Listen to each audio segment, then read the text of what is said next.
Area ఫౌండేషన్కి స్వాగతం. ఈరోజు మన అనాథాశ్రమానికి ఒక అమ్మ వచ్చారు మన ఆశ్రమానికి. అంటే అమ్మకి పిల్లలు లేరు, ఎవరు లేరు అంటున్నారు. ఎవరో వాళ్ళ బంధువులు ఇంట్లో ఉంటారంట, వాళ్ళు సరిగ్గా చూడట్లేదు, ఎవరు చూసేవాళ్ళు లేరు, మన ఆశ్రమంలో జాయిన్ అవుతారని అమ్మ వచ్చింది. అసలు ఎక్కడి నుంచి వచ్చింది ఏంటి చూద్దాం, అసలు అడుగుదాం. అసలు అమ్మ ఎక్కడి నుంచి వచ్చింది ఏంటి, పరిస్థితి ఏంటి, ఎవరున్నారు ఏంటి అని అడుగుదాం.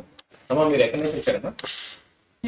మేము బేగంపేట నుంచి ఇక్కడ ఇల్లు కొనుక్కోవాలి, ఇక్కడ కొనుక్కున్నాము, కట్టుకున్నాము, చేసుకున్నాము. ఇవి ఇల్లు నడిపేయడానికి కాల్సింది. నేను ఇక్కడ బార్లో పని చేస్తుంటే 6 నెలల 7 నెలల నుంచి ఆయన తీసేస్తున్నాడు. ఆడ ఉంటుంటే నేను ఇటు నడిపించుకుంటుంటే కరెంట్ బిల్లు కట్టుకుంటుంటే అన్ని చేసుకుంటుండే. ఇప్పుడు నాకు ఒక పైసలు లేదు సార్, ఏం లేదు. మరి మీ పిల్లలు లేదా మీకు?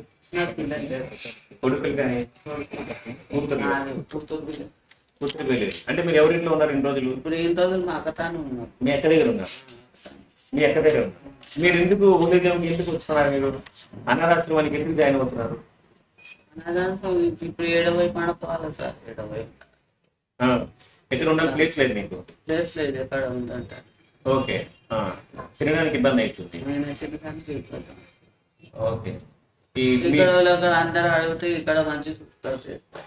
ఈ శాతం కలుగు ఎవరు చెప్పారు ఇక్కడ ఆశ్రమానికి? ఇక్కడ ఎవరో చెప్పినారు సార్. 2 రోజులు ఏమన్నారు? ఇక్కడ ఈ అనాథాశ్రమానికి వెళ్ళిపోండి.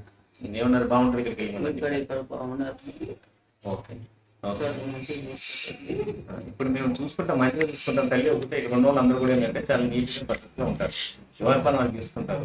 నేను ఎక్కడ ఏంటంటే ఉన్నారు, పొద్దున్నే టైం తినాలి, టైం పోవడానికి టైం లేదు ఉంటుంది, నాకేం రావాలి నేను తీసుకుంటాను.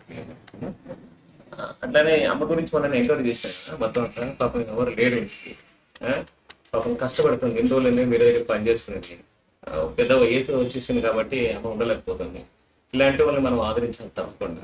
అందువల్ల ఏదంటే 55 సంవత్సరాలు 55 సంవత్సరాలు ఉన్నాయి. అదే మేము పర్వాలేదు. ఏ కాదు తల్లి, ఇప్పుడు మేము తీసుకుంటాం. అట్లా మంచిగా చక్కగా ఉంటాను. ఏం చెప్పాలి, దయచేసి మళ్ళీ చెప్తా ఉన్నాను. 21వ తారీఖున మనం సత్యనారాయణమూర్తి వ్రతం చేసుకుంటున్నాము. అట్లనే రుద్రాభిషేకం చేస్తా ఉన్నాము. అందరూ కూడా ఈ పుణ్యక్షేత్రానికి మీరందరూ కూడా ఆ రోజు పాల్గొనాలి. వచ్చే వాళ్ళందరూ కూడా నాకు ఒక రోజు ముందరే దయచేసి నాకు ఫోన్ చేయండి. నాకు ఫోన్ చేస్తే అందరూ కూడా సిటీకి నేను ఏర్పాటు చేస్తాను. దయచేసి వచ్చి ఆ రోజు పొద్దున్న బ్రేక్ఫాస్ట్, మధ్యాహ్నం లంచ్, ఆ రోజు నైట్ డిన్నర్ కూడా వీలైతే భోజనం చేయడం రండి. ఇది మన ఆశ్రమం. మీరందరూ కూడా ఎంతమంది వీలైతే అంతమంది ఈ పుణ్యక్షేత్రానికి 21వ తారీఖుని కార్యక్రమానికి పాల్గొనాలి. దయచేసి ఈ వీడియో చూసి లైక్ చేసి, షేర్ చేసి, సబ్స్క్రైబ్ చేయండి ప్లీజ్. నమస్తే.